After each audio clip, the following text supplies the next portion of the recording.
आत्मवंदन ma'am. Thank you so much. तो दोस्तों, आज का जो टॉपिक है आप सबने जाना होगा। दिस इज डॉन मैक्यूल जी की बुक है द फोर एग्रीमेंट्स। है ना, आजादी पाने के चार समझौते। आपको बुक दिख रहा है? तो this is the book the four agreements. और इस बुक को मैंने कई बार पढ़ा है। 2 से 3 बार तो पढ़ा ही है।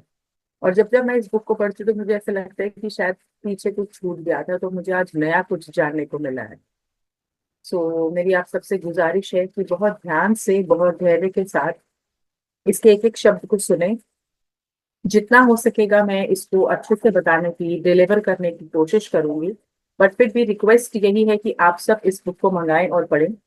इंग्लिश और हिंदी दोनों में ये अवेलेबल है, जिस भाषा में आप कंफर्टेबल हो।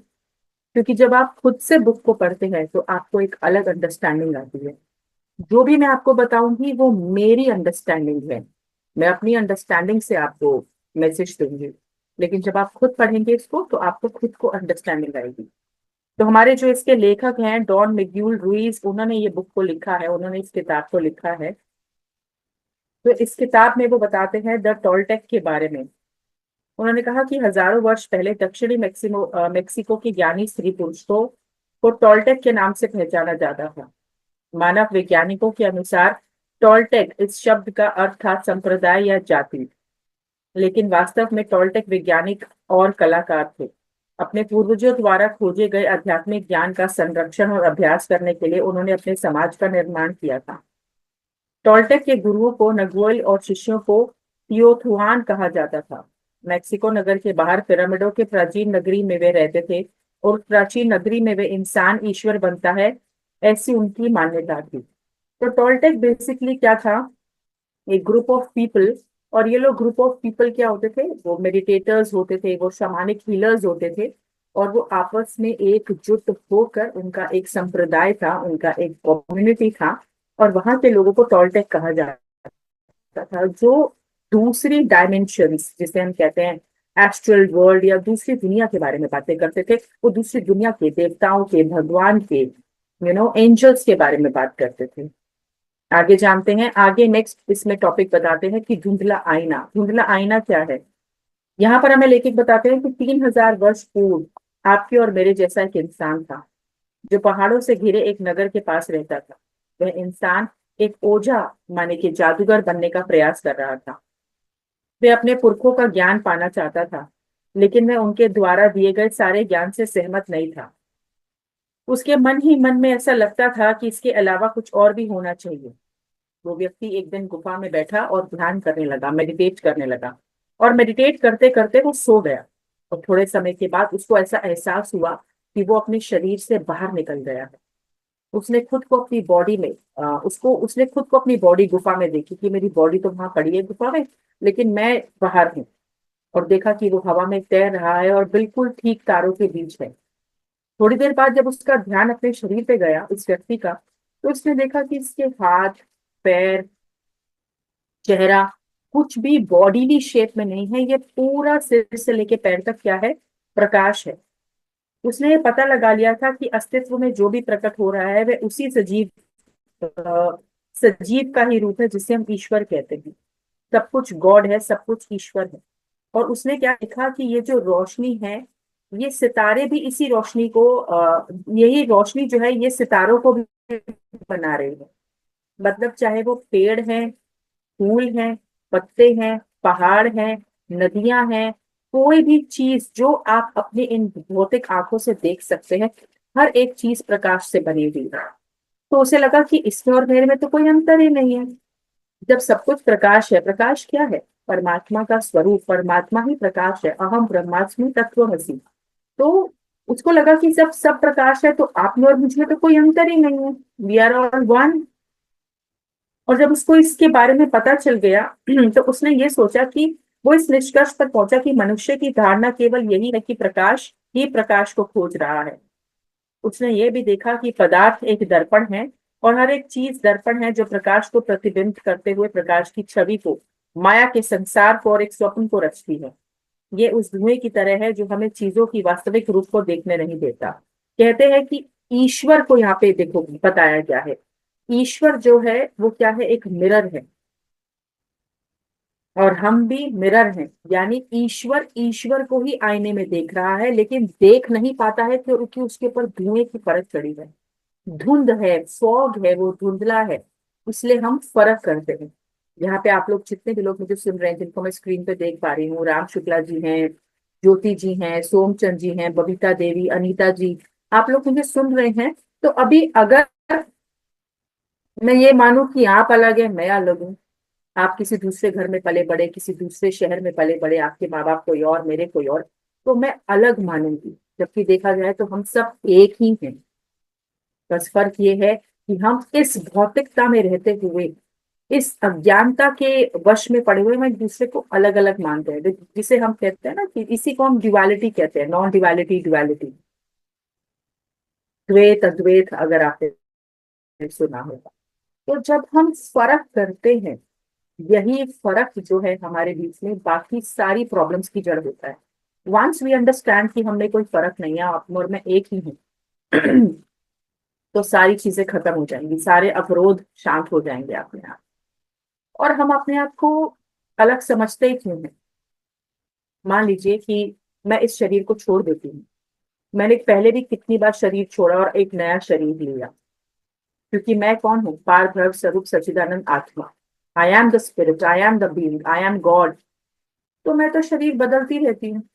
मैंने जितनी बार शरीर बदला, उतनी बार नया परिवार, नए माँ बाप, अगर मैं स्त्री थी तो नए हस्बैंड, और पुरुष था तो नया पत्नी, फिर बच्चे। तो अगर मैं देखूं, गौर से समझूं, तो इस पूरे समस्त ब्रह्मांड में सभी मेरे माँ बाप हैं, सभी बच्चे हैं, सभी भाई बहन हैं, सभी रिश्तेदार हैं, क्योंकि मैंने तो अनेकों जन्म लिए ना। तो पता नहीं कौन कब कैसे कहाँ मुझसे जुड़ा, कितने ही मेरे बच्चे होंगे, कितने ही मेरे माँ बाप होंगे, कितने ही मेरे दादा दादी होंगे, कितने ही मेरे भाई बहन होंगे।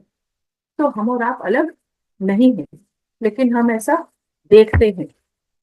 तो वो कहते हैं कि यहाँ पर इस व्यक्ति का जीवन परिवर्तन हुआ, जब उसने अपने आप को प्रकाश के रूप में देखा, और जब उसने बाकी सब चीजों को भी प्रकाश के रूप में देखा, तो उसने देखा कि कोई फर्क नहीं है। लेकिन वो किसी को ये समझा नहीं पा रहा था, क्योंकि उसे लगा कि ये जो आईना है वो धुंधला है, उसके ऊपर एक परत है जिसको हटना जरूरी है। और वो धुंध क्या है दोस्तों? वो धुंध है, अज्ञान की धुंध है। अज्ञानता है, जब आपको ज्ञान आ जाता है, जब आपको विजडम मिल जाता है, जिसे हम सेल्फ रियलाइजेशन कहते हैं, वंस आपको वो हो जाता है, वो धुंध हट जाती है। मेरा मुझ में कुछ नहीं, जब सब कुछ है सो तेरा, तेरा तुझको सौंप दूं, क्या लागत है मेरा। तो फिर कोई डिफरेंस रह नहीं जाता है ना। आगे जानते हैं कि मनुष्य की परवरिश और ग्रह का सपना। ग्रह, अगर हम यहाँ पर, आप जब भी ग्रह सुनेंगे शब्द, तो ग्रह का मतलब है अर्थ। ओके, अर्थ की बात हो रही है यहाँ पे। कहते हैं कि सपना देखना आपके मन का सबसे अहम काम है, और यह दिन में 24 घंटे सपने देखता है।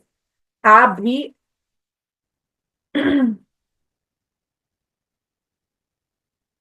भी आप अपने सजग मस्तिष्क के साथ सपने देख रहे हैं। दिमाग जाग रहा हो या सोया हुआ हो, इसे हर हाल में सपने देखना आता है। यानी कि मन जो है वो हमेशा निरंतर दौड़ रहा है, ये हमेशा सपना देख रहा है, हमेशा कुछ ना कुछ सोचता है, कुछ ना कुछ विजुअलाइज करता है। ये कभी शांत नहीं होता है। आप सो रहे हैं तब, आप जाग रहे हैं सब। इसे कैसे समझेंगे? अभी आप मुझे सुन रहे हैं ना, अपनी आंखों से मुझे देख रहे हैं, अपने घर में आप बैठे हैं, 9:30 बज गए हैं, काफी लोगों ने मेरे ख्याल से डिनर कर लिया होगा। तो ये जो कुछ भी हो रहा है आपके इर्द गिर्द, कुछ भी सत्य नहीं है। आप इस शरीर में रह के ये जो देख रहे हैं, जो सुन रहे हैं, जो खा रहे हैं, केवल और केवल आप अनुभव कर रहे हैं। तो हमें इस माया में घुसना नहीं। और जब हम सो जाते हैं, जो हम ड्रीम्स देखते हैं, सपने देखते हैं, हम कभी उड़ रहे हैं, कभी घोड़े के ऊपर बैठे हैं, कभी कोई बैल हमारे पीछे पड़ा है, कोई भूत पकड़ रहा है, कभी हम किसी मंदिर में खड़े हैं, कभी हम जोर से धप करके गिर रहे हैं, वो भी माया है। That is all illusion. तो हमारे 3 मन होते हैं, एक कॉन्शियस माइंड, एक सबकॉन्शियस माइंड, एक अनकॉन्शियस माइंड। तो वो दिखाता है कोई ना कोई मूवी। तो जब हम ये जान लेते हैं कि कुछ भी परमानेंट नहीं है, कुछ भी इसमें से सच नहीं है, सब इल्यूजन है, सब माया है, हम केवल इस माया को अनुभव कर रहे हैं। दृष्टा बन के देख रहे हैं, तब तकलीफ नहीं होती है। तो यहाँ बता रहे हैं कि इस समाज को हम ग्रह का सपना कह सकते हैं। ग्रह का सपना बहुत छोटे और निजी सपनों का एक सामूहिक सपना है। इस सपने से ही पहले परिवार का सपना बना, फिर समुदाय का सपना बना, उसके बाद नगर का सपना बना, फिर एक देश का सपना, और अंत में सारी मानवता का सपना बनता रहा। इस ग्रह के सपने में सारे समाजों के नियम, उनकी धारणाएं, धर्म, संस्कृतियां, सरकारें, स्कूल, स्कूल की घटनाएं, छुट्टियां, ये सभी शामिल हैं। उन्होंने कहा कि ये जो ग्रह का सपना है यानी कि अर्थ, इसमें सब कुछ आ जाता है। सारी संस्कृतियां आ जाती हैं, स्कूल, कॉलेजेस, शादी, सब कुछ। ये किसका सपना है? ये कौन रच रहा है? ये हम ही रच रहे हैं। We are the creators. ये सपना हमने ही रचा है।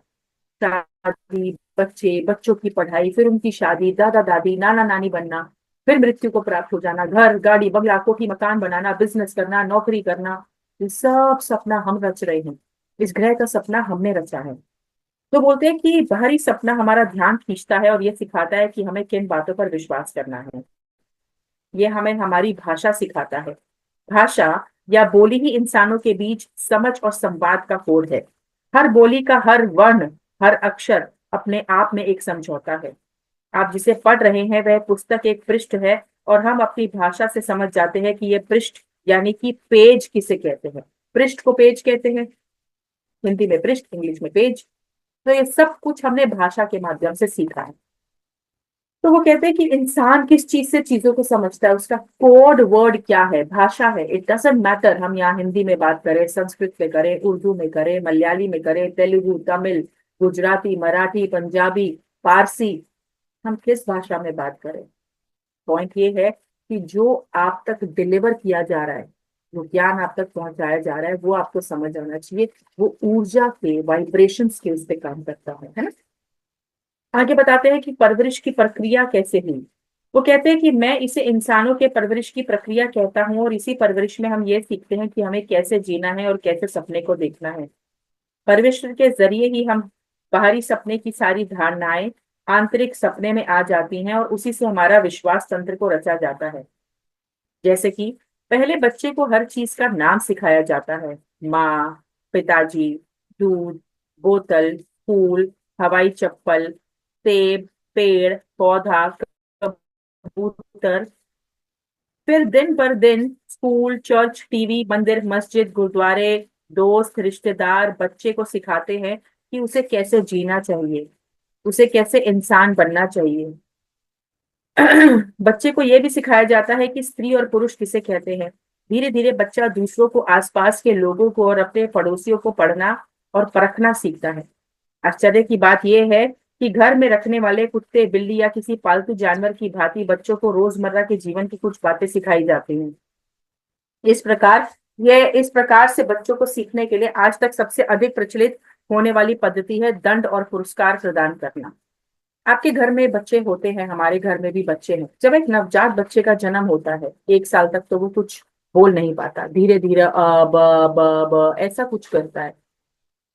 लेकिन जब वो बच्चा बड़ा होता है, उसको कौन सिखाता है? दादू है, दादी है, मम्मी है, पापा है।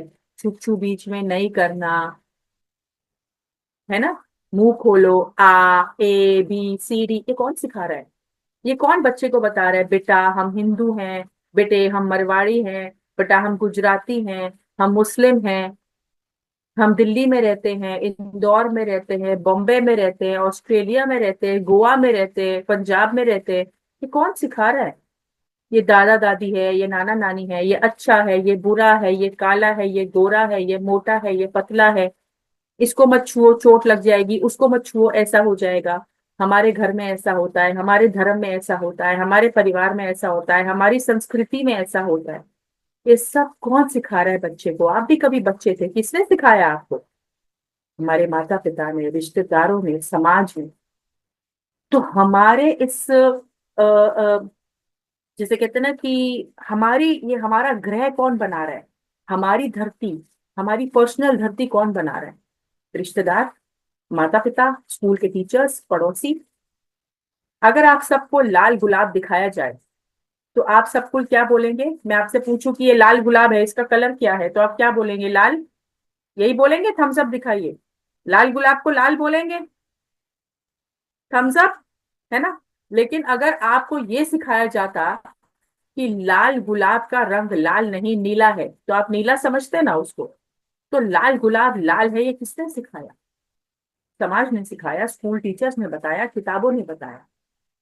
तो हमारे भीतर कितना कुछ भरा जाता है, उसी से हमारे शब्द बनते हैं, उसी से हमारा जीवन बनता है, उसी से हमारी धारणाएं बनती हैं। और तो और देखिए, ये सिखाने के पर्पस से ही मूल में हमारे अंदर क्या पैदा होने लगता है? वैर भावना, द्वेष, घृणा, गुस्सा, कंपैरिजन। अरे इनके घर में तो ये सब बकवास की बातें होती है, हमारे घर में ऐसा नहीं होता, हमारे रिश्तेदारी में नहीं चलता, हमारे यहाँ तो कम से कम ऐसे चला जाता, ऐसे नहीं चला जाता। फिर वहां झगड़े होते हैं, बिकॉज वी स्टार्ट कंपेयरिंग। हमारे धर्म में ऐसा नहीं, तुम्हारे धर्म में ऐसे, हमारी संस्कृति में ऐसा नहीं, तुम्हारी संस्कृति में ऐसे, मेरे परिवार में ऐसा नहीं, तुम्हारे परिवार में ऐसे, मेरे पापा ने ये सिखाया, तुम्हारे पापा ने ऐसे कैसे नहीं सिखाया। ऐसा होता है कि नहीं होता? तो फिर जो भरा जाता है वही मूल बन जाता है कलेश का, वही मूल बन जाता है लड़ाई झगड़े का, वही मूल बन जाता है आपस में जो हम धर्म के नाम पे सिर फोड़ते हैं एक दूसरे का। तो ये कौन कर रहा है, ये कौन भर रहा है? हम ही भर रहे हैं, और हम ही लड़ रहे हैं, और हम ही भुगत रहे हैं, और हम ही रो रहे हैं, और हम ही हंस रहे हैं।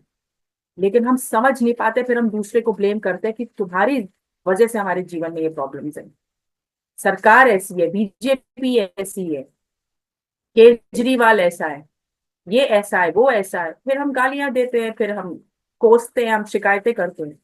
पर सब कुछ रचने वाले हम स्वयं हैं। तो कैसे हमारी परवरिश हो रही है, कैसे हमारे भीतर जो भी बोया जा रहा है वो कैसे। यहाँ बताते हैं कि परवरिश की इस प्रक्रिया के दौरान हमारी सारी प्राकृतिक और स्वाभाविक विशेषता कहीं खो जाती है। जब हम थोड़े से बड़े होने लगते हैं और हमें कुछ बातें समझ में आने लगती हैं, तब हम ना शब्द सीख जाते हैं। बड़े लोग अक्सर कहते हैं, ये मत करो, वो मत करो, ऐसे मत खाओ, वैसे मत खाओ, ऐसे मत बैठो, ऐसे मत उठो। लेकिन उनकी ये बातें मानने से हम अपनी आजादी खो रहे हैं, ऐसा हमें लगता है। इसलिए हम विद्रोह करने लगते हैं। नहीं, हम अपने आप में रहना चाहते हैं।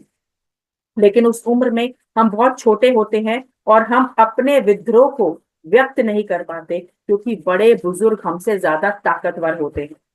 कुछ समय के बाद हमें डर लगने लगता है कि अगर हमसे कोई भूल हुई और हमने अगर अपने बड़ों का कहना नहीं माना, तो निश्चित रूप से हमें सजा दी जाएगी। अब जब कोई बच्चा घर में बड़ा होता है, उसे फिर सजा से डर लगता है ना भाई? क्योंकि हम अपने घर में, अपने परिवारों में, अपने बच्चों को कुछ कुछ कुछ कुछ धारणाओं से हम भर देते। ऐसा नहीं, वैसा, ये नहीं, वो करोगे तो ये होगा, ये करोगे तो वो होगा। हम खुद ही अपनी अपनी भागवत रचने लगते हैं।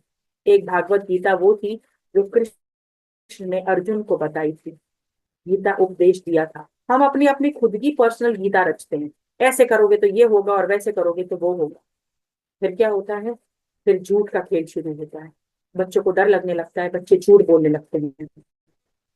और फिर घर में क्या होता है? मार पिटाई, सजा। और एक समय आता है जब हम भी खुद को ही हम जज करने लगते हैं, हम खुद को ही सजा देने लगते हैं। अच्छा होता है तो खुद को अप्रिशिएट करते हैं, बुरा लगता है तो खुद को सजा देने लगते हैं, है ना।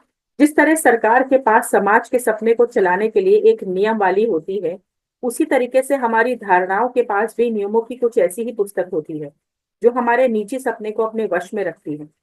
हमारे निजी सपनों की धारणाएं यानी कि नियम हमारे मन में सबसे ज्यादा बसे हैं।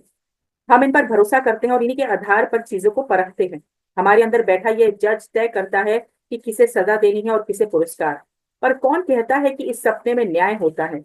सच्चा न्याय वही है जिसमें हम हर भूल के लिए केवल एक ही बार भुगतान करना चाहें। लेकिन जब आपको हर भूल के लिए बार बार भुगतान करना पड़े, तो यह न्याय नहीं, अन्याय है। ऐसा हम कितनी बार अन्याय अपने साथ भी करते हैं। मान लीजिए कि कभी आप 10वीं कक्षा में फेल हुए, लेकिन आज आपकी उम्र 40, 45, 50 वर्ष हो गई है। लेकिन आज भी आपकी 10वीं कक्षा में आप फेल हुए, इसलिए आप अपने जीवन में आज भी नाकामयाब हैं। अगर कोई आपको ऐसा बोलता है, तो आप आज भी सामने वाले की बात को सच मानकर अपने आप को सजा देते हैं। कोसते हैं, अपने आप अपनी किस्मत को बदकिस्मत कहते हैं, अपनी जिंदगी को मनहूस कहते हैं, और बार बार बार बार कोस कोस के अपने आप को ही सजा देते हैं। ऐसा होता है ना हमारे साथ। तो क्या ये न्याय है? आप अपने आप के साथ न्याय कर रहे हैं? और ऐसा हम अपने आप के साथ नहीं, अपने कभी कभी अपने रिश्तेदारों के साथ, अपने बच्चों के साथ, पति अपनी पत्नी के साथ, पत्नी अपने पति के साथ, हम अपने घर में ऐसा खेल रोज खेलते हैं। हम जज करते हैं, हम इंटरफेयर करते हैं, हम कंप्लेन करते हैं, हम ब्लेम करते हैं, और खूब अच्छे से हम ये सब तमाशा रच रहे हैं। फिर हम अंत में कंप्लेन करते हैं कि हे भगवान, हमारी जिंदगी में सब कुछ अच्छा क्यों नहीं है। तो हर इंसान का अपना एक निजी सपना होता है, और समाज के सपने की तरह इस पर भी भय का राज होता है। सामाजिक सपने की तरह हम अपने सपने, निजी सपने यानी अपने जीवन में नर्क का सपना देखना सीख लेते हैं। नर्क का ये भय हर इंसान के अलग अलग तरीके से सामने आता है। इसमें हमें गुस्सा, जलन, द्वेष, निराशा और दूसरे नकारात्मक भावों का अनुभव होता है। जब लोग नर्क के भय से और नकारात्मक भावनाओं में जीना सीखते हैं, तब उनका जीवन एक बुरे सपने में बदल जाता है। लेकिन हमें बुरा सपना देखने की जरूरत है ही नहीं, क्योंकि इससे कहीं आसान है एक खुशनुमा सपने का आनंद लेना। सारी मानवता न्याय, सत्य और सौंदर्य की खोज में है। हम अक्सर अंतिम सत्य की खोज में रहते हैं, क्योंकि हम अपने मन की झूठी धारणाओं को जीवन का आधार मानकर जीते हैं। जो भी आपके मन में सब कुछ बोया गया है, उसी को सच मान के उसी खेल को खेल रहे हैं, आज तक खेलते आए हैं। लेकिन जब हम अपने रॉन्ग बिलीफ सिस्टम्स, हम अपने नेगेटिव बिलीफ सिस्टम्स को जब शेड करने लगते हैं, शेड करना मतलब होता है उनको निकालते रहना, उनको खत्म करते रहना। पेड़ पौधों में जब कीड़ा लग जाता है, आपके घर में क्यारी है, आपने बड़े सुंदर सुंदर उस क्यारी में पौधे लगाए हैं, बड़े प्यारे प्यारे पौधे लगाए हैं, उसके अलावा कोई और मेडिसिनल प्लांट्स भी लगाए हैं। आपने नीम का लगाया है, कड़ी पत्ता लगाया है, तुलसी लगाया है, एलोवेरा लगाया है। जब इसमें कीड़ा लगता है तो क्या करता है? माली आके छटाई करता है ना, ताकि बाकी साफ रहे। ऐसे ही हमें भी अपनी छटाई रोज करनी चाहिए। कहाँ पर हमारे बिलीफ सिस्टम गलत जा रहे हैं, हमारी कौन सी धारणा की वजह से, कौन से जजमेंट की वजह से, कौन से अजम्पशंस की वजह से हमारा खुद का जीवन, हमारे साथ साथ हमारे अपनों का जीवन भी खराब हो रहा है। तो हमें रोज नई धारणाएं बनानी चाहिए और पुरानियों को खत्म कर देना चाहिए, जिससे जीवन खराब हो रहा है। ऐसी प्रैक्टिस करने से हम अपने जीवन को अच्छा बना सकते हैं। और वो कौन सी चार चीजें हैं, कौन से चार समझौते हैं, वो हम इस बुक में जानेंगे। और वो कहते हैं कि आपने खुद से, दूसरे लोगों से, अपने जीवन के सपने से, ईश्वर से, समाज से, आपके माता पिता से, जीवन साथी से, बच्चों से बहुत छोटी छोटी धारणाएं बना के रखी हैं। और जब इन धारणाओं से हमें चोट लगती है तो हमें दुख होता है। तो हमें कैसी धारणाएं बनानी है या नहीं बनानी है, हमें कैसे जीना है, हमें कैसे अपने आप को ये महसूस कराना है कि हम भगवान हैं और हम सब कुछ अपने जीवन में अच्छा और सुंदर दिव्य कर सकते हैं, इस सच्चाई की कल्पना करते हुए हमें आगे चलना है। अगर आप आनंद से भरपूर और बेहतर जीवन जीना चाहते हैं, तो आपको अपनी उन सभी धारणाओं को तोड़ने का साहस करना होगा जो भय पर टिकी है। तो आपको डरने की कोई जरूरत नहीं है।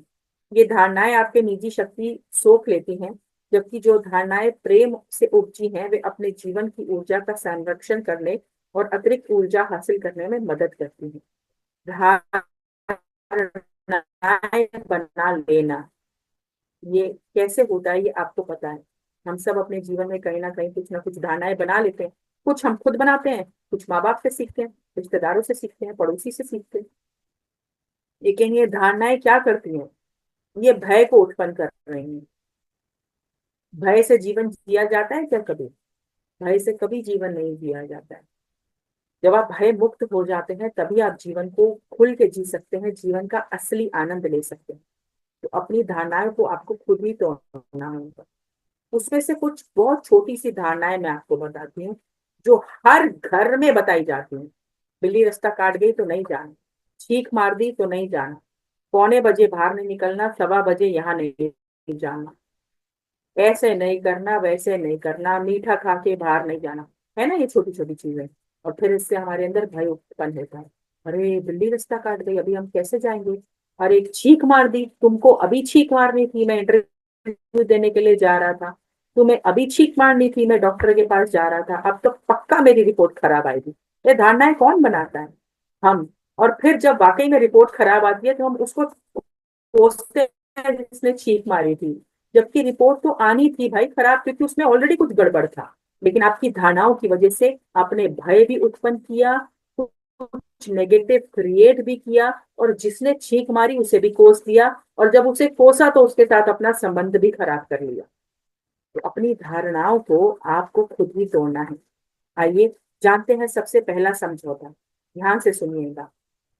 सबसे पहला समझौता है, अपने शब्दों के साथ निष्पाप रहें। Be impeccable with your words. शब्द यानी कि आपके वाक शक्ति, आपकी वाक शक्ति। आपको पता है कि हर चीज ऊर्जा है, ये तो आप लोग समझते होंगे। तो शब्द भी क्या है? ऊर्जा। ये पहला समझौता इतना शक्तिशाली है कि इसकी क्षमता के आधार पर आप अपने स्वर्ग के सपने को वास्तव में लिख सकते हैं। स्वर्ग का सपना क्या है? अच्छा जीवन, अच्छी सेहत, सेहत, सुंदर रिश्ते, सुंदर बच्चे, अच्छा आपका आपका संबंध आपके पति या पत्नी के साथ, आपका बहुत सुंदर सा घर, माँ बाप का आशीर्वाद, आप जैसे जीना चाहते हैं वैसा सुंदर सपना। आपका सपना, आपका स्वर्ग, वो कैसे रचा जाता है? जब आप अपने शब्दों के साथ निष्पाप रहते हैं। इसके बारे में और जानते हैं। शब्द ही क्यों? क्योंकि आपके शब्द में बहुत ताकत है। शब्द यानी आपको ईश्वर से मिला हुआ वरदान, आपको ईश्वर से मिला हुआ उपहार, इसे शब्द कहा जाता है। सृष्टि के प्रारंभ में शब्द था और वह शब्द ईश्वर के साथ था। वह शब्द ही ईश्वर है और ईश्वर ही शब्द है। आप कौन सी भाषा में बात करते हैं ये महत्वपूर्ण नहीं है, मगर आप जो भी बोलते हैं उसके पीछे आपकी मंशा शब्दों से ही सामने आती है। आप जो सपना देखते हैं, जो महसूस करते हैं, या आप जो सही मायनों में हैं, यह सब शब्दों के माध्यम से ही प्रकट होता है। आप एक्चुअली क्या हैं, वो शब्दों के माध्यम से ही पता चलता है। हमको पता है ना ये, कि हम अपने शब्दों से किसी को नुकसान भी पहुंचा सकते हैं और अपने शब्दों से किसी के जीवन को परिवर्तित भी कर सकते हैं। शब्दों के दो पहलू बताए गए हैं। जिस प्रकार हर चीज के दो पहलू होते हैं, उसी प्रकार शब्दों के भी दो पहलू हैं। शब्दों के जरिए इंसान अपने लिए सुंदर संसार का भी निर्माण कर सकता है, और शब्दों के माध्यम से वह अपने आसपास के संसार को तबाह भी कर सकता है। यदि शब्द का गलत उपयोग किया जाए तो वह एक जीते जागते नरक को जन्म दे सकता है। इसके विपरीत, यदि शब्दों का उचित उपयोग किया जाए तो इस धरती पर प्रेम, सुंदरता, स्वर्ग का निर्माण होता है। उदाहरण के लिए यहाँ पे हिटलर का उदाहरण दिया है। हिटलर के बारे में किस किस ने सुना है? आप अपना हैंड रेज कर सकते हैं, चैट बॉक्स में लिख सकते हैं। हिटलर के बारे में किस किस को पता है? चैट बॉक्स में लिख सकते हैं कि हमें पता है, हैंड रेज कर सकते हैं। तो यहाँ पर हिटलर का उदाहरण दिया गया है कि हिटलर ने क्या किया। शब्दों में इतनी शक्ति होती है कि केवल एक शब्द भी लाखों लोगों के जीवन को परिवर्तित कर सकता है। कुछ वर्ष पूर्व जर्मनी में एक इंसान ने शब्दों का प्रयोग किया और अपनी धूर्तता से वे वहां की समझदार जनता को भी अपने वश में कर लिया। उसने केवल शब्दों के बल पर वहां के लोगों को महायुद्ध की खाई में धकेल दिया। किसने महायुद्ध करवाया था? हिटलर ने करवाया था ना, आपको पता है। तो उसके शब्द कितने नेगेटिव थे। तो देखिए शब्द क्या कर सकते हैं। उसके विपरीत अगर आप देखें, हमारे पिता महापत्री के पत्री सर के शब्द कैसे शब्द हैं? विश्वास, प्रेम से भरे हुए। उन्होंने कितने लाखों करोड़ों लोगों को ध्यानी बना दिया। तो है ना शब्दों में ऊर्जा। आप अपने शब्दों से कैसा भी अपना जीवन बना सकते हैं। वो कहते हैं कि मन में कौन से बीज बोए। जब मन की बात होती है ना दोस्तों, तो याद रखिएगा, कॉन्शियस, सब कॉन्शियस। तो कॉन्शियस वो है जो अभी आप मुझे सुन रहे हैं, और सब कॉन्शियस वो है जहां पर आप धारणाएं बना लेते हैं, जहां पर आप भय के बीज बो देते हैं। आपका कॉन्शियस ही आपके सब कॉन्शियस को पिक्चर दिखाता रहता है, मैसेज देता रहता है। मनुष्य का मन किसी उपजाऊ जमीन की तरह होता है, जिसमें लगातार बीज बोए जाते हैं। बीज इंसान के विचार और धारणा के होते हैं। यह मन इतना उपजाऊ होता है कि उसमें एक ही विचार का बीज बोलने से जल्द ही उसका एक वृक्ष रूपांतरित हो जाता है। लेकिन समस्या ये है कि इंसान का मन भय रूपी विचारों के बीज को जल्दी प्रसादित करता है। ये तो है। आपका बच्चा स्कूल जाए, कॉलेज जाए, जॉब पे जाए, उसका फोन ना मिले, नॉट रीचेबल हो, स्विच ऑफ हो, या वो आपका फोन पिक ना करे। घर पे आने का समय है शाम के 7:30 बजे, 8 बज के आपका बच्चा घर नहीं पहुंचा, आप ये थोड़ी सोचेंगे कि कहीं कुछ खा रहा होगा, कोई दोस्त मिल गया होगा, ऑफिस में कोई काम होगा, कोई प्रेजेंटेशन दे रहा होगा, हम सीधा ही सोचते हैं एक्सीडेंट हो गया होगा, उसको कुछ चोट लग गई होगी, किसी ने बच्चे को तो किडनैप कर लिया होगा, सीधा ही नेगेटिव। सोचते ही नहीं हम, अच्छा सोच ही नहीं सकते, अरे हार्ट अटैक आ गया होगा, ये हो गया होगा। बिकॉज वैसा ही हमारा परवरिश है, वैसा ही हम अपने मन को दिखाते हैं ना, अच्छा कहाँ सोच सकते हैं हम नेगेटिव पहले सोचते हैं। और ये हर चीज के लिए होता है, हर चीज के लिए नेगेटिव होता है। मान लीजिए आप जॉब कर रहे हैं, आपके बॉस का कॉल आया रात के 10:30 बजे, भले ही वहां से आपका बॉस आपको मुबारकबाद देने के लिए कॉल कर रहा है कि आप बहुत अच्छा काम करते हैं और आपकी रिपोर्ट मुझे मिली है, मैंने आपका काम देखा है, मैं आपसे बहुत खुश हूँ, तो मैं चाहता हूँ कि कल हम आपका सम्मान करें, तो ये कहने के लिए कॉल कर रहा है। पर आपने अपना फोन देखा, 10:30 बज रहे हैं, बॉस का कॉल, गालियां पड़ेंगी, जरूर मुझे नौकरी से निकालेंगे। ये सब कौन कर रहा है? ये आपका मन। ऑलराइट। तो आपके मन में कौन से बीज आप बोते हैं, ये भी आपके ऊपर निर्भर करता है। आप अच्छे बोते हैं, बुरे बोते हैं, आप क्या उसके अंदर डाल रहे हैं। याद रखिएगा, जो भीतर वो बाहर। You create your own reality, आप ही अपनी रियलिटी को, आप ही अपनी भौतिकता को रच रहे हैं, कोई और नहीं। इस बात को लिख लीजिए, जो अंदर है ना, जो यहाँ है वही बाहर दिख रहा है। अगर आपको लग रहा है कि बाहर कोई आपका अपमान कर रहा है, तो उसकी बातों को दिल पे लेने से पहले अपने अंदर झांक के देखिए, क्या आपके अंदर अपमानित होने का भय तो नहीं? क्या आप सामने वाले व्यक्ति को प्लीज करने के लिए पीपल प्लीजिंग नेचर लेके तो नहीं बैठे? क्या आपके मन के अंदर उस व्यक्ति के लिए घृणा तो नहीं? आप बोलते नहीं हैं, जो आपके भीतर है वही बाहर रूपांतरित होता है, इस बात को लिख लेना आप लोग। तो मन जो है एक उपजाऊ मिट्टी की तरह है। आप कैसे उसमें बीज बोएंगे ये आपके ऊपर निर्भर करता है।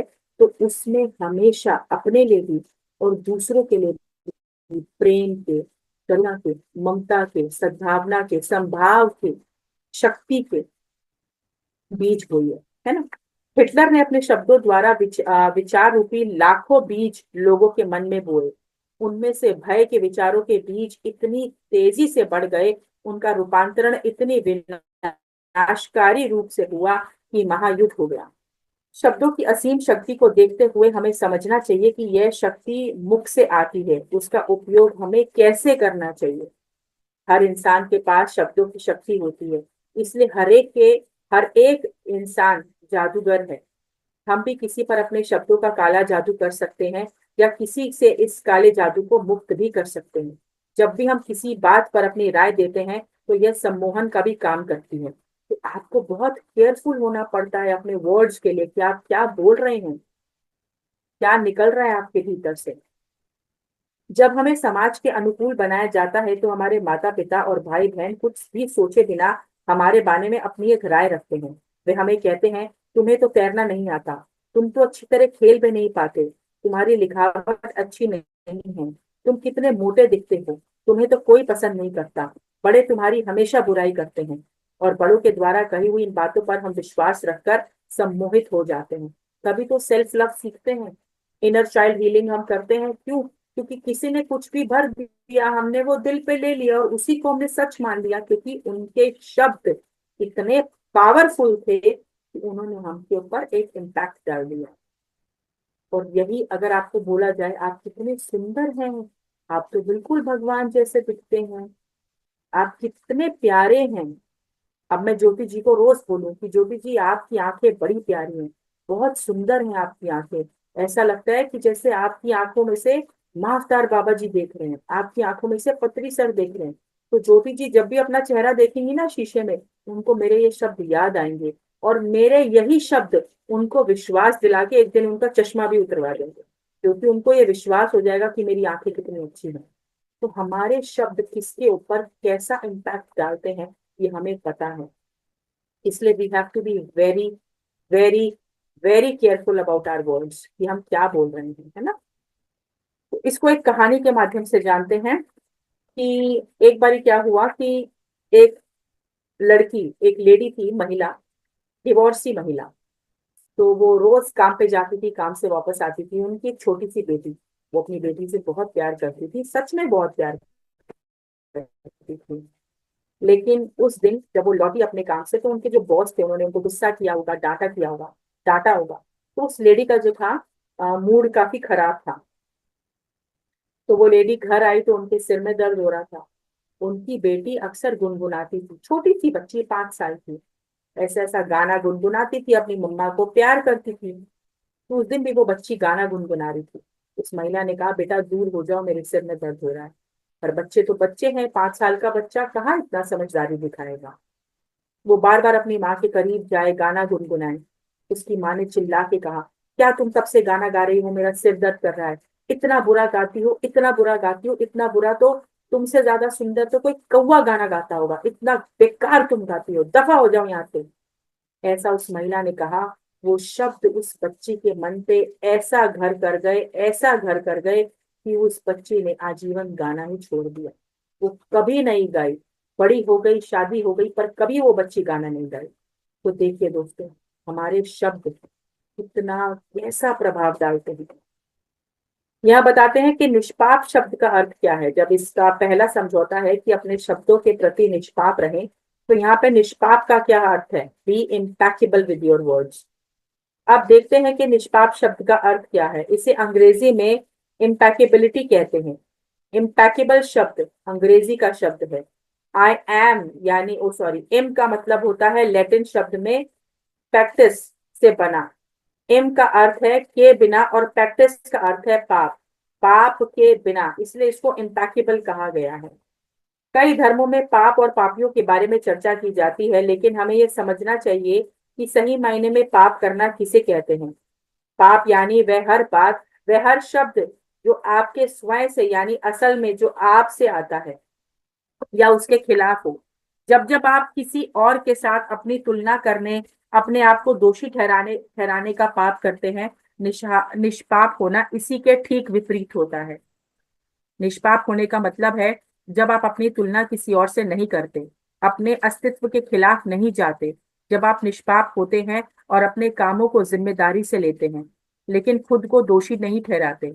इसका नजरिया से इस नजरिए से सोचने से आपको महसूस होगा कि पाप और पुण्य की परिभाषा धार्मिक नहीं, बल्कि ये तो सामान्य बुद्धि का एक भाग है ना।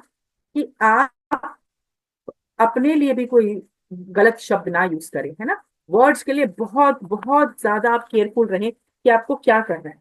आगे इसमें बताते हैं गपशप करना। गॉसिपिंग कौन कौन करता है भाई यहाँ पे? सब गॉसिप करते हैं, पक्की बात है। जो कोई बोलता है ना कि हम नहीं करते, वो भी करता होगा। कोई अपने मम्मी पापा से, कोई दोस्तों से, कोई भाई बहनों से, गॉसिपिंग तो भैया सब करते हैं। भले हम ये मुखौटा पहन ले कि हम नहीं करते, पर एवरीबडी डू इट। गपशप को जहर की तरह फैलाना सबसे बड़ा माध्यम कहा जा सकता है। पुरानी धारणाओं से हम गपशप करना सीखते हैं। जब हम छोटे थे तब हमने अपने आसपास के लोगों को घंटों तक गपशप करते हुए देखा था। वह एक दूसरे को बड़ी सहजता से अपनी राय दिया करते थे। इतना ही नहीं, बल्कि वह तो अनजान लोगों के बारे में भी बड़ी सहजता से गपशप किया करते थे, उनके बारे में अपनी राय देते थे। इसलिए तो पत्री सर कहते हैं, no judgement at all. Judgement हमें लाना ही नहीं चाहिए। ठीक है, मैं यहाँ पे किसी की बात नहीं करती, मैं यहाँ पे अपनी बात करती हूँ। मैं जहाँ पे रहती हूँ वहां पर मुझे बहुत कम लोग जानते हैं, क्योंकि बाकी उस सोसाइटी में मैं यहाँ पे काफी समय से हूँ, लगभग 20-22 सालों से हूँ। तो बहुत कम लोग जानते हैं, जो नए लोग आए हैं। पुराने लोग जानते हैं, नए लोग नहीं जानते हैं। तो कुछ ऐसे नए लोग हैं जिन्होंने कुछ पुराने लोगों से ऐसा सुना कि भाई इसने लव मैरिज करी थी, इसने अपनी मर्जी से शादी करी थी, ये सिंगल मदर है, ये ऐसा है वैसा है। तो बहुत सारे लोग मुझे उसी नजरिए से देखते हैं, वही धारणा बना के रखते हैं मेरे बारे में। तो ये कहाँ से आया? हमने किसी से कुछ सुना और किसी के लिए हमने कोई धारणा बना ली, कोई जजमेंट दे दिया, और फिर हम क्या करते हैं? गॉसिप, निंदा, चुगली, पीठ पीछे बात करना। एक दफा पत्री सर ने कहा था कि जब आप दो लोग एक कमरे में बैठ के बात कर रहे हैं और आप किसी ऐसे तीसरे व्यक्ति के बारे में बात कर रहे हैं जो उस कमरे में मौजूद नहीं है, तो ये भी पाप कर्मा में काउंट होता है। ये हमें नहीं करना है। हमें किसी तीसरे व्यक्ति के बारे में बात नहीं करनी है, पीठ पीछे, निंदा, चुगली, गॉसिप। इससे भी हमारे वाक पे बहुत फर्क पड़ता है। लेकिन वी डू इट, हम बड़े मजे से चस्का ले लेके उल्टा मिर्च मसाले लगा लगा के ये काम करते हैं। बड़ा आनंद आता है हमें ये काम करने में। We do it, everybody does it. कभी ना कभी मैंने भी किया होगा, क्या पता आज भी कभी कभी जाने अनजाने भूल चूक से कर देती होंगी।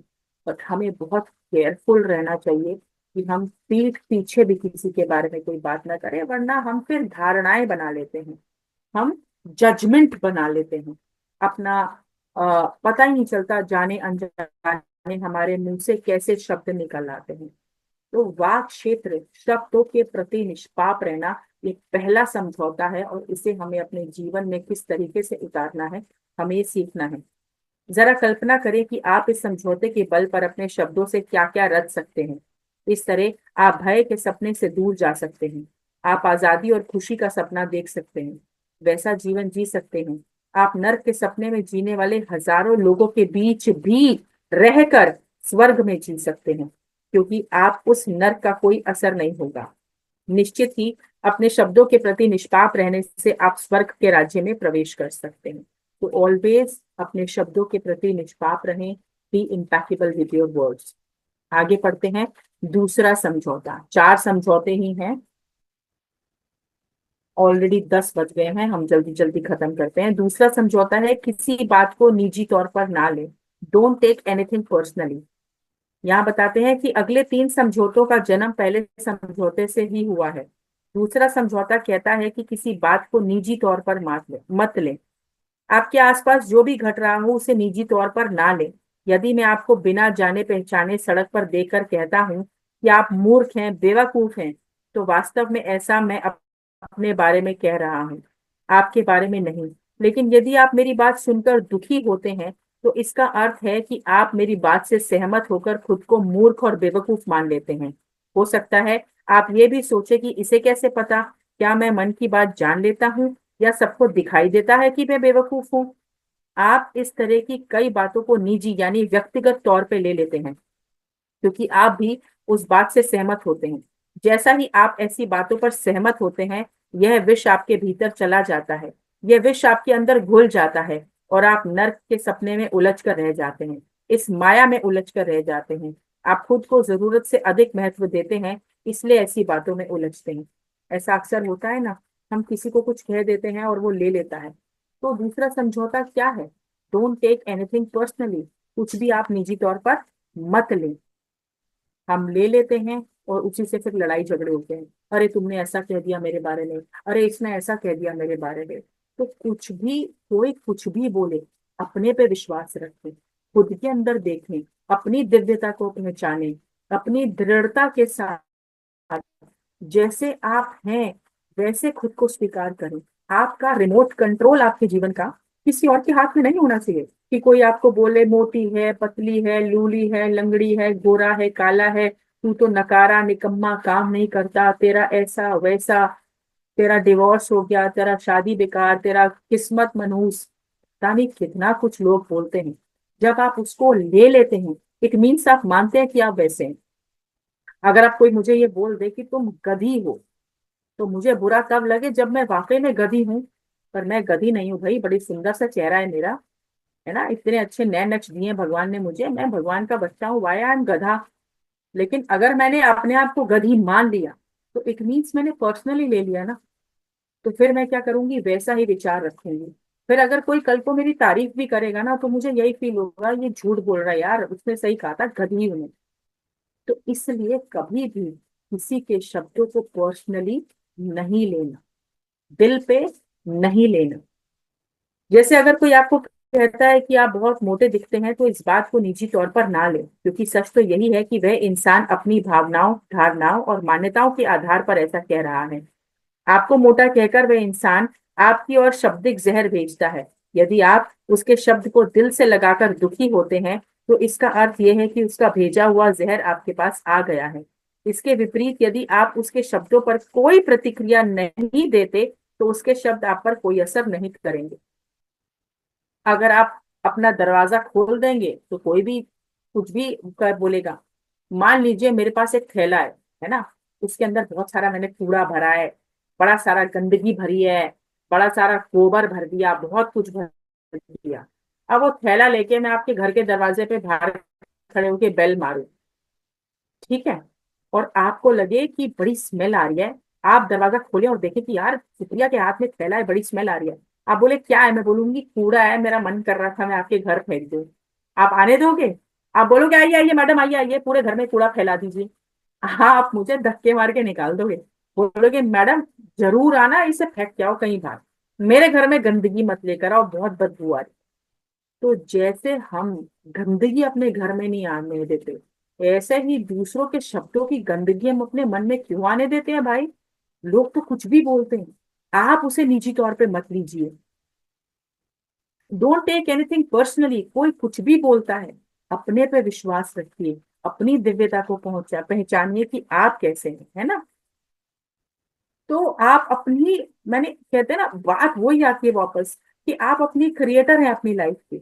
आप अपने मन की धारणाओं के अनुसार अपनी एक फिल्म का निर्माण करते हैं, उसके निर्माता, निर्देशक, कलाकार आप स्वयं हैं।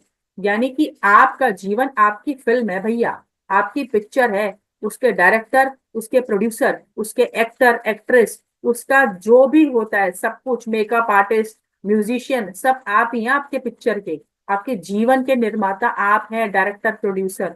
तो किसी और को क्यों ना रिमोट कंट्रोल देना, कोई कुछ भी बोले उसको मन पे क्यों लेना? तो किसी की भी बातों को मन पे लेके, जिसे कहते हैं दिल पे नहीं लगाना, ये है हमारा दूसरा समझौता, है ना? आप अपने हृदय की बात सुनकर कोई भी कार्य कर सकते हैं। नर्क के बीच रहकर आप भी शांति और आनंद का अनुभव कर सकते हैं। फिर आप परम आनंद की स्वयं की अवस्था में रह सकते हैं, जहां पर नर्क का कोई असर नहीं होगा। ऐसे स्वर्गीय अनुभव में आप रह सकते हैं। बशर्त ये है कि किसी की बात को सत्य मानकर उसे दिल पे ना ले। अब आते हैं तीसरा समझौता। पहले से धारणाएं ना बनाएं। Don't make any assumptions. हम अजम्पशंस कितने सारे बना लेते हैं, है ना? मान लीजिए कि मैंने सोमचंद जी को फोन मिलाया और सोमचंद जी ने मेरा फोन नहीं उठाया। मैंने एक बार मिलाया, नहीं उठाया, दूसरी बार मिलाया, नहीं उठाया, तीसरी बार मिलाया, नहीं उठाया। अब सोमचंद जी तो इसलिए फोन नहीं मिला रहे, क्यों उठा रहे, क्योंकि वो मस्त आलू के पराठे खा के सो रहे हैं, खराटे मार के, इसलिए वो फोन नहीं उठा रहे। लेकिन मैंने क्या धारणा बना ली पहले से, अच्छा वो मेरा फोन नहीं उठा रहे, लगता है उनको मेरे से बात नहीं करनी होगी, इसलिए फोन नहीं उठा रहे होंगे, कहीं उनको ऐसा ना लगे कि सुप्रिया पैसे मांग लेगी। वो इसलिए फोन नहीं उठा रहे होंगे, कहीं उनको ऐसा ना लगे कि हाँ भाई अब तो ये दिमाग खाएगी, एक घंटा बातें कर करके मेरी ऊर्जा खत्म कर देगी, इसका फोन नहीं उठाऊंगा मैं। तो अब ये अजम्पशंस किसने बनाए? ये धारणाएं किसने बनाई? मैंने खुद बनाई। और जब मैंने ये खुद बनाई, तो मैंने क्या कर लिया, अपनी ही धारणा के चलते अपना ही रिश्ता सोमचंद जी के साथ खराब कर लिया। लेकिन जब सोमचंद जी ने बाद में मेरा फोन उठाया, तो मैं उन्हीं से झगड़ने लगी। अच्छा मेरा फोन नहीं उठा रहे थे आप? समझती हूँ मैं बहुत, क्या सोचते हो आप मेरे बारे में, ये सोचते हो ना कि मैं बेवकूफ हूँ, मैं आपका दिमाग खाती हूँ। तो मैंने क्या करा, रिश्ता भी खराब कर लिया। धारणा किसने बनाई? मैंने। रिश्ता किसने खराब किया? मैंने। और ब्लेम किसको कर दिया? बेचारे हमारे प्यारे सोमचंद जी को ब्लेम कर दिया, उन्होंने मेरा फोन नहीं उठाया, वो तो मस्त आलू के पराठे खा के सो रहे थे। सो हमें कोई भी धारणा पहले से नहीं बनानी, और ऐसा हम अक्सर करते हैं, ठीक है? मान लीजिए आप न्यूज में देख रहे हैं, आपने किसी रील में देख लिया, आपने कहीं पर भी देख लिया कि सलमान खान शादी कर रहा है। अब आप धारणा बनाएंगे, ले देखो, सारी जिंदगी तो इतनी सारी हीरोइनों के साथ नाचता रहा, उनके साथ अफेयर चलाता रहा, अब 60 साल की उम्र का होने आया, अब शादी कर रहा है, अब इसकी शादी करने का क्या फायदा, अब क्यों शादी कर रहा है? लोग इतनी धारणाएं बनाएंगे, पूरे सोशल मीडिया को सलमान खान की बातों से भर देंगे। ये क्या कर रहे हैं हम, क्या कर रहे हैं हम? जैसे मेरे लिए धारणा बनती है, अगर किसी को पता है कि मैं सिंगल पेरेंट हूँ, सिंगल मदर हूँ, तो यहाँ पे भी धारणा बनती है, जरूर इसी ने कुछ किया होगा, इसलिए इसके पति ने इसको छोड़ दिया, जरूर ऐसा हुआ होगा, जरूर वैसा हुआ होगा। क्या कर रहे हैं हम धारणा बना रहे हैं। देखो सारे समझौते एक दूसरे से जुड़े हैं। जब धारणा बना रहे हैं तो गॉसिप कर रहे हैं, निष्पाप नहीं हो रहे अपने शब्दों के प्रति। तो कैसी दुनिया का निर्माण कर रहे हैं, निंदा चुगली कर रहे हैं। तो जो हम दे रहे हैं वही वापस आ रहा है, जो हम बोते हैं वही काटते हैं कि नहीं, ये सुना है कि नहीं, वही वापस आता है। और जब वो वापस आता है तो फिर हम माथा पीटते हैं, अरे हमारे जीवन में तो बड़ी मुसीबतें हैं। क्यों भैया, मुसीबतें तुम ही क्रिएट करते हो, अजम्पशंस तुम लगाते हो अपने मन में, दुखी बातें तुम रखते हो, अपने शब्दों के प्रति निष्पाप तुम नहीं हो, और अपने जीवन को देखे फिर सोचते हो। तो we have to be very careful कि हमें जो है धारणाएं नहीं बनानी। इंसान को हर चीज के बारे में पहले से ही एक धारणा बनाने की आदत है। दरअसल धारणा बनाने में कोई दिक्कत तो नहीं होती, समस्या तो तब आती है जब हम अपनी धारणाओं को सच मानने लगते हैं। यहाँ तक कि अपनी धारणाओं को सही साबित करने के लिए हम कस्में भी खा लेते हैं। अन्य लोग क्या सोच रहे होंगे, क्या कह रहे होंगे, हम इस बारे में कोई ना कोई धारणा बना लेते हैं और उसी से हम निजी तौर पर ले लेते हैं। इसके पश्चात हम अपनी धारणाओं के आधार पर लोगों को दोषी भी ठहराते हैं। इस प्रकार हम शब्दों के माध्यम से भावनात्मक जहर भी लोगों तक पहुंचाते हैं। जैसे यहाँ पर बताया है कि जब पति काम से वापस आता है तो उसे पता चलता है कि किसी कारण से उसकी पत्नी नाराज है, लेकिन उसे कभी भी अपनी पत्नी की नाराजगी की वजह समझ में नहीं आती। दरअसल पत्नी की नाराजगी के पीछे उसकी कोई अपनी धारणा होती है। पत्नी हमेशा अपने पति से यह उम्मीद रखती है कि पति को कुछ बताए बिना ही उसे सब पता चल जाए, मानो वह उसका मन पढ़ लेता हो, मानो पति कोई जादूगर हो। लेकिन जब पति अपनी पत्नी की ऐसी उम्मीदों पर खरा नहीं उतरता, तो पत्नी मायूस और नाराज हो जाती है। परिणाम स्वरूप उसके बीच में आपस की गलतफहमी, झगड़े, बहस, लड़ाइयाँ और उनका प्रेम खत्म हो जाता है। ये तो होता ही है भाई, ये तो जग जाहिर है, पति पत्नी के बीच में जरूर ऐसा होता होगा कि महिलाएं अक्सर मुंह बना लेती हैं और आदमियों को पता ही नहीं होता कि उन्होंने मुंह बनाया क्यों है। इस बात से तो मैं भी सहमत हूँ भैया, ऐसा बहुत कुछ होता है। और इसके साथ भी बहुत कुछ जीवन में होता है, पता नहीं हम कैसी कैसी धारणाएं बना लेते हैं। जैसे कि एक धारणा हमारे जीवन में, किसी भी घर में शादी हो तो क्या धारणा आती है, भैया जीजा जी को और फूफा जी को बड़े प्यार से रखना पड़ता है। ये दामाद लोग बड़ी जल्दी नाराज हो जाते हैं कि क्या किया है हमने, दामादों को कलंकित करके रखा है।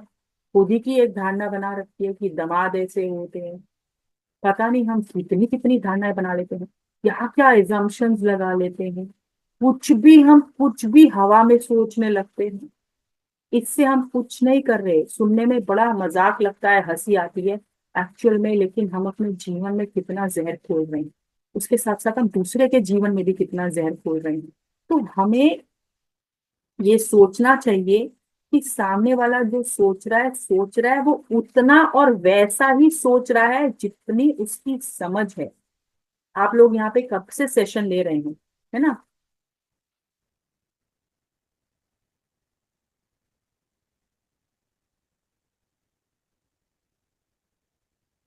कब से आप लोग सेशन ले रहे हैं यहाँ पे? तो आपने देखा होगा कि आपने सुना होगा कि हमको ये भी बताया जाता है सेशन में कि भाई हम कुछ भी जब पर्सनली लेते हैं तो हमारी ऊर्जा पे भी फर्क पड़ता है। तो हमें किसी भी चीज को पर्सनली नहीं लेना है, किसी भी चीज के लिए कोई धारणा नहीं बनानी है। और जब हम धारणाएं बना देते हैं तो लोग बदल जाते हैं। जब लोग बदल जाते हैं फिर हमारी कंप्लेंट होती है कि लोग क्यों बदल गए। तो तीसरा समझौता ये था। चौथा और आखिरी समझौता है, ऑलवेज डू योर बेस्ट। अपनी ओर से हमेशा सर्वश्रेष्ठ करें, अपना बेस्ट करें, हमेशा।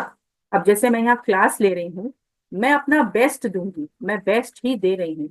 आप कितना लेते हैं कितना नहीं लेते हैं, किसी को नींद आ रही है क्लास छोड़ के जाना है, किसी को लेट हो रहा है, किसी को भोजन करना है, किसी को सैर पे जाना है, किसी को अपने रिश्तेदार से चुगलियां करनी है, मोस्ट वेलकम। लेकिन मुझे दे रही हूँ यहाँ पे। सो अपने जीवन में हमेशा सर्वश्रेष्ठ करें। एक वह है अपनी ओर से हमेशा सर्वश्रेष्ठ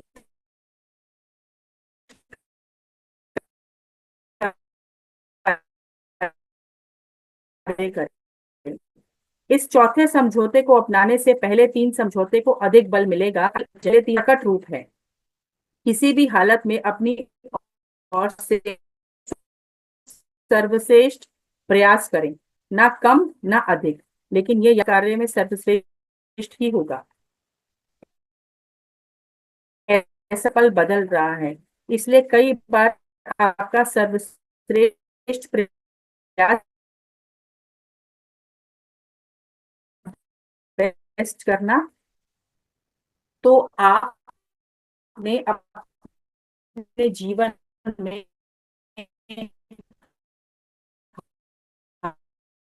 हमें सब कुछ सब कुछ आप में से किसी ने देखी है वो मूवी लाल सिंह चड्ढा, आमिर खान की? है ना, चौथे समझौते पे निर्धारित। उसमें आमिर खान हमेशा अपना बेस्ट करता है, जो उसे करना है, जबकि वो अच्छे से। आ रही है मेरी आवाज? मैसेज में आया कि आवाज क्लियर नहीं है अभी। ओके। तो उस मूवी में देखे हैं कि आमिर खान कैसे हमेशा अपना सर्वश्रेष्ठ करता है, हमेशा बेस्ट। उसकी शादी कर बोल रही, वो कैसे दौड़ पा रहा है, कैसे बोलता है, कैसे हकलाता है, बड़ी आंखें करके बात करता है, वो कैसे है, डजंट मैटर। पर जब उसने हमेशा अपने जीवन में बेस्ट किया तो उसे बेस्ट ही मिला। तो चौथा समझौता क्या है? हमेशा अपना सर्वश्रेष्ठ करें। तो ये किताब इतनी खूबसूरत किताब है दोस्तों, मैं एक बार फिर से आपको दिखा देती हूँ। The four agreements. इस किताब में जानने के लिए बहुत कुछ है। अभी भी ऐसा बहुत कुछ है जो मैं आप सबको बता सकती हूँ, लेकिन हमारे पास समय काफी हो चुका है, हम ऑलरेडी 20 मिनट आगे हैं। तो यहीं पर मैं अपनी वाणी को विराम देती हूँ। आई होप मैं बेस्ट आप लोगों को बता पाई हूँ। अगर हम चाहें तो हम इसका दोबारा कभी और सेशन लेंगे और इसको और गहराई से जानेंगे। अन्यथा आप इस बुक को जरूर खरीदें, जरूर पढ़ें। जिस भी भाषा में, इंग्लिश हिंदी आप कंफर्टेबल हो उसमें पढ़ें। और इन चार समझौतों को अपने जीवन में अपनाते हुए अपने जीवन को वैसा ही स्वर्ग बना सकते हैं जैसा आप बनाना चाहते हैं। थैंक यू सो मच, इतने प्रेम और धैर्य से आप थैंक सबने मुझे सुना, समय दिया। Thank you very much. Thank you. You, धन्यवाद मैम। तो अगर आप में से किसी के कोई शेयरिंग है, क्वेश्चन है, तो कोई सवाल आप है तो बोलिए। Ma'am ma'am, please. निष्पाप वर्ड को एक बार फिर से डिफाइन करेंगे? क्वेश्चन है। हाँ, आप एक एक करके बोलेगा। सबके माइक्स ऑन है, जो बात करे ना सिर्फ वही अपना माइक ऑन रखे, बाकी फिर इसलिए नहीं आता। सिर्फ एक व्यक्ति अपना माइक ऑन कर लें जिन्होंने पूछा। निष्पाप जी, नीतू जी। हाँ मैम, मैं यही पूछ रही थी, निष्पाप को थोड़ा सा एक्सप्लेन करेंगे एक बार और? देखो, अपने शब्दों के प्रति निष्पाप रहें। निष्पाप इन द सेंस कि अपने शब्दों में हमेशा प्योरिटी रखें। ओके। उसके अंदर कोई मतलब कुछ भी ऐसा ना हो जैसे पाप मतलब क्या है, गलत, जिसमें घृणा हो, नफरत हो, आपके शब्द किसी को हर्ट करें, ऐसे शब्दों का यूज नहीं करें। और अपने लिए भी नहीं करें और दूसरे के लिए भी नहीं करें। वह निष्पाप। Thank you. Thank you ma'am, thank you sir. हाँ जी, Kalpesh ji. Ma'am conscious mind, subconscious mind, और तीसरा था अनकॉन्शियस माइंड। जरा अनकॉन्शियस माइंड। अनकॉन्शियस माइंड के बारे में मैम। देखिए, कॉन्शियस माइंड तो यही है, आप सुन रहे हैं, मैं बोल रही हूँ, हम देख रहे हैं, चल रहे हैं, खा रहे हैं, दिस इज कॉन्शियस माइंड, है ना। सब कॉन्शियस माइंड होता है हमारा अवचेतन मन। और अनकॉन्शियस माइंड होता है जिसके अंदर हमारे अब तक के हमने जितने भी जन्म लिए हैं सब कुछ इकट्ठा है वहां पे, अनकॉन्शियस माइंड। वो बहुत डीपेस्ट होता है। मेरा हाथ दिख रहा है, मान लीजिए ऊपर की जी जो फिंगर की टिप है ये कॉन्शियस माइंड है। जो फिंगर का यहाँ है ये सब कॉन्शियस माइंड है। ये जो गहराई है सबसे नीचे, ये अनकॉन्शियस है। यहाँ पर सब कुछ इकट्ठा है हमेशा। तो कभी कभार ऐसा होता है ना, सपने में हम किसी ऐसी जगह पे होते हैं जो हमने कभी देखी ही नहीं, या किसी ऐसे व्यक्ति के साथ होते हैं जो इस जीवन में हम जिसे जानते ही नहीं है। वो सब कहाँ से आ रहा है? वो हमें पास्ट लाइफ में दिखता है, पास्ट का दिखता है। तो वो सब अनकॉन्शियस माइंड हमें दिखा रहा होता है फिल्म। इसके बारे में आप और बुक्स के थ्रू पढ़ सकते हैं कल्पेश जी। जी। Thank madam you. मैं बात करूं? एक मिनट मैडम, मैं रमेश बोल रहा हूँ।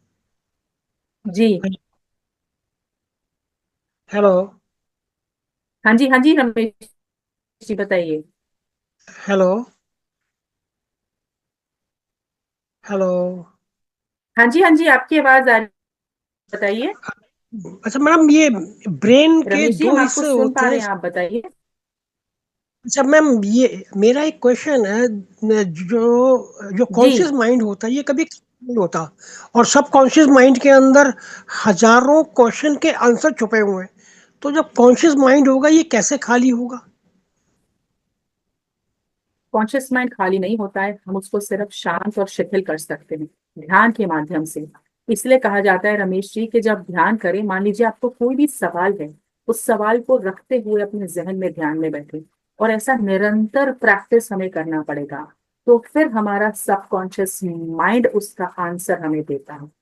सबकॉन्शियस माइंड और कोई नहीं, हमारी हायर सेल्फ होती है, परमात्मा स्वरूप होता है, वो हम ही हैं। सत्य हमें पता है, सबकॉन्शियस माइंड में सारा सत्य है, लेकिन उसके लिए अपने कॉन्शियस माइंड को शांत कर काम करना, और उसका एक ही तरीका है आनापान सती ध्यान, ज्यादा से ज्यादा ध्यान करना। I hope it helps. Thank you. You are welcome ma'am. Thank you. Thank you so much. तो I think, I wish and I hope कि मैं डिलीवर कर पाई हूँ मैसेज। तो मैम, आप चाहें तो क्लोज कर सकते हैं सेशन। हाँ जी। जी, एक मिनट में थोड़ा कुछ प्रश्न पूछना चाहता हूँ। जी, जी। हाँ, नमस्ते। आपका नाम बताएं। जी, मेरा नाम नरेंद्र शर्मा। जी बताइए। जी, मैं राजस्थान से हूँ और शिक्षा विभाग में कार्य करता हूँ। जी, जी सर। जी। मैं आपका सारा जो अभी आप बता रहे थे सारी चीजें लगभग 1 घंटे से मैं सभी सुन रहा था। और आपने बहुत ही अच्छे तरीके से सारा ध्यान विधि से लेकर सारी आत्मा की और सब हमारी अफर्मेशंस और जीवन जीने का तरीका सारी चीजें बताई। तो मुझे बहुत अच्छा लगा। और बिल्कुल इसके लिए तो आपको बहुत बहुत धन्यवाद। अच्छा, मेरा प्रश्न ये है कि एक वो कहते हैं PLR, पास्ट लाइफ जी, रिग्रेशन, यानी कि जी, पूर्व जन्म की जो बातें हैं उनको बाहर लाना। तो बहुत सारे जी, जो व्यक्ति होते हैं वो तो कुछ ऑनलाइन PLR करते हैं, यानी कि आप उनको अपनी फोटो जी, दे दीजिए और वो ऑनलाइन जी, PLR करके और आपके जो भी प्रश्न है 4-5 प्रश्न है उनका उत्तर आपको बता देंगे। और बहुत सारे जो व्यक्ति जी, होते हैं वो ऑफलाइन PLR करते हैं, आप उनके पास जाएंगे, वो आपको धीरे धीरे एक तरीके से अनकॉन्शियस और अनकॉन्शियस से सबकॉन्शियस अवस्था में लाकर आप ही से आपके प्रश्नों का उत्तर निकलवाएंगे।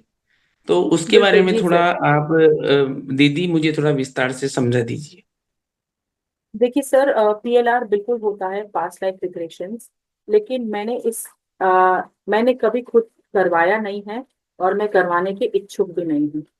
देखिए, पास्ट लाइफ रिग्रेशन बहुत सारे लोग कराते हैं। वो तब कराते हैं जब कुछ बहुत बड़ा सवाल उनके जीवन में होता है।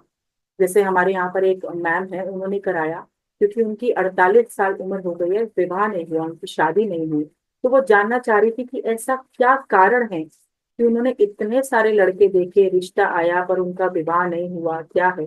तो जब उन्होंने PLR कराया, तब उन्होंने ये जाना कि उनके पास्ट जो लाइफ था, ये बिल्कुल निकट पास नहीं, थोड़ा समय पहले, लगा लीजिए कि आज से लगभग 150-200 साल पहले का जो उनका जन्म था, उस समय वो किसी राजा के दरबार में पुरोहित थे, कुछ ऐसा। तो उनका आपस में कोई कॉन्ट्रैक्ट था कि वो हमेशा उनको गाइड करेंगे, उनके साथ रहेंगे, और कभी विवाह नहीं करेंगे।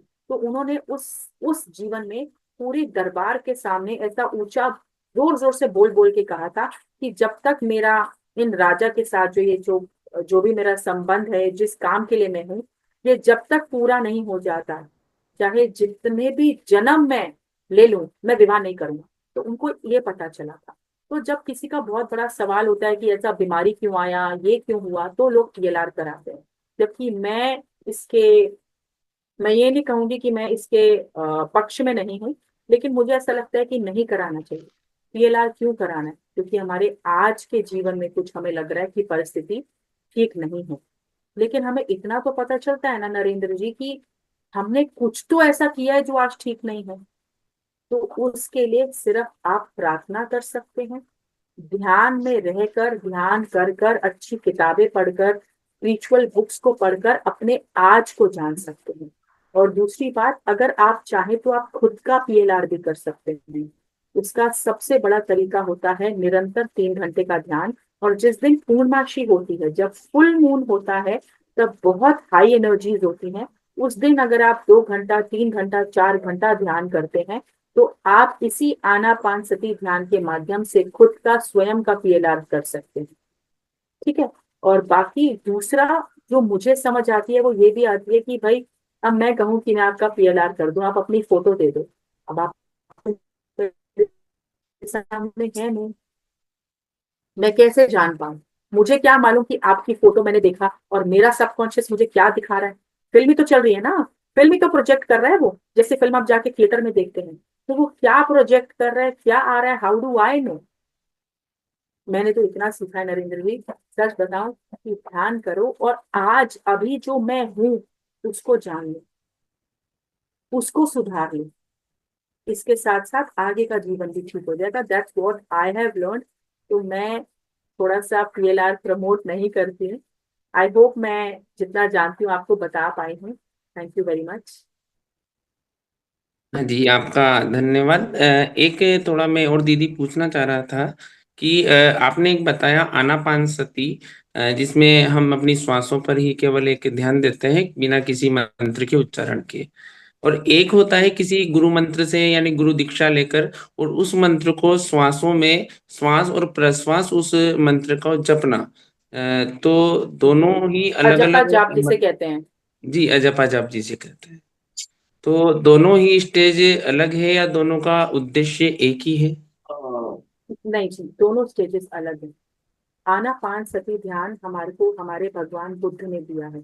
ये वही ध्यान है जिनसे उनको एनलाइटनमेंट मिला था। आनापान सती ध्यान विभाजित है 3 वर्ड्स में। आन यानी श्वासों का आना, अपान मतलब श्वासों को बाहर छोड़ना, और सती मतलब आती हुई श्वास और बाहर जाती हुई श्वास के बीच का जो अंतराल है उसको वॉच करना बंद आंखों से, उसके साथ बने रहना। सती मतलब है ना, सांसों की माला। ठीक? तो जब आप ध्यान कर रहे हैं तो केवल आप अपनी सांसों को देख रहे हैं। जब हमने जीवन लिया तब हम क्या हुए? श्वास के साथ आए तो हम शिव हो गए। और जब हमने जीवन छोड़ा तो हमने श्वास छोड़ी तो हम शव हो गए।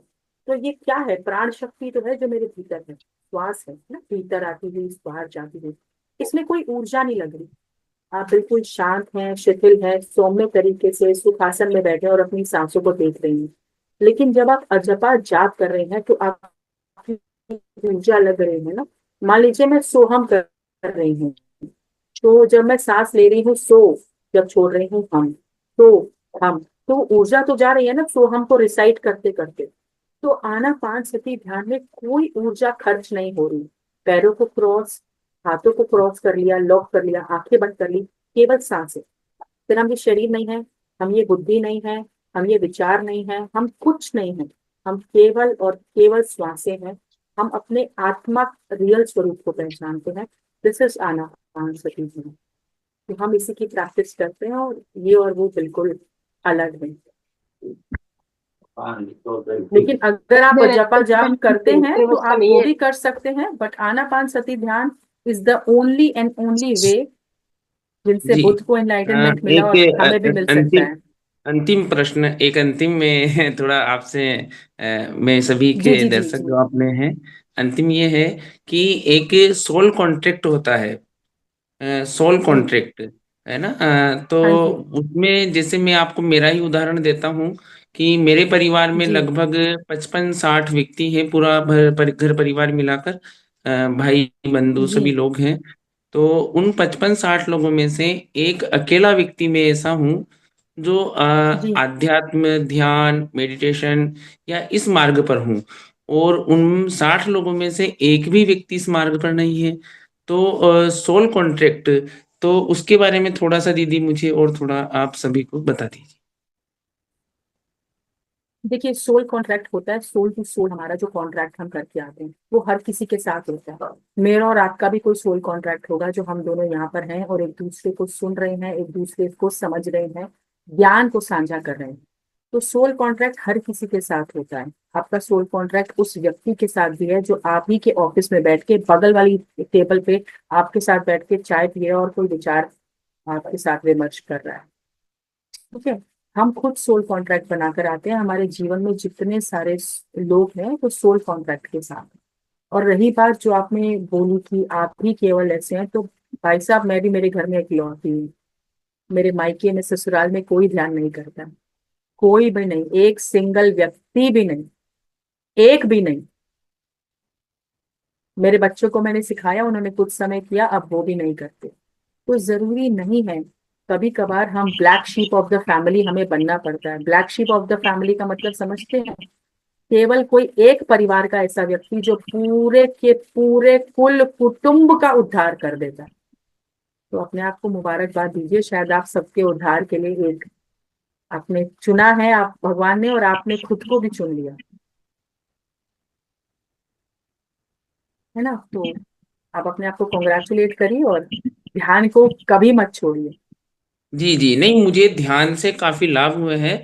मैं ऐसी विभिन्न प्रकार की परिस्थितियों में फंस गया था कि आप ये मानिए कि जीवन ही समाप्त हो गया था, है ना। ऐसी परिस्थितियों में फंसा हूँ, वहां से मुझे अगर किसी ने बचाया है तो ध्यान ने बचाया है। वहां से अगर मुझे वापस संजीवनी दी है तो ध्यान ने, मेडिटेशन ने, इन्हीं बातों ने और इसी मार्ग ने दी है। मेरे घर वाले मेंबर ही मुझे इस पथ से विचलित करने के लिए या हटाने के लिए काफी प्रयास किए हैं कि मैं इस पथ की ओर ना जाऊं। लेकिन पता नहीं क्या है कि मैं इस पथ को छोड़ ही नहीं पाता। और मैं तो ऐसी दुखद परिस्थितियों में पहुंच गया कि मतलब आप ये मानिए कि ये जो पिछला जो जन्म था वो तो समाप्त हो चुका। ऐसी स्थितियां हो गई। और अब ये है, ये मेरे जीवन का एक अनिवार्य अंग बन गया है।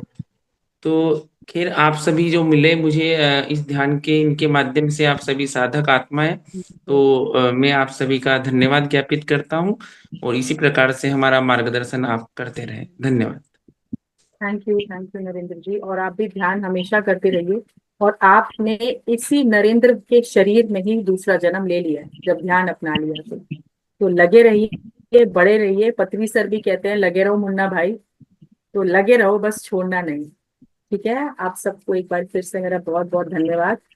मैम मेरे को अब निकलना पड़ेगा, मेरा दूसरा सेशन ऑलरेडी स्टार्ट हो चुका है okay ma'am, 10:30। Thank you ma'am follow तो थैंक यू सो मच, आप सबको थैंक शुभ यू। रात्रि।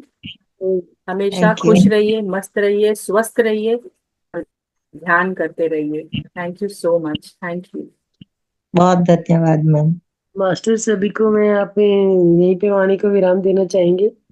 शुभ रात्रि सभी के लिए, डिवाइन नाइट।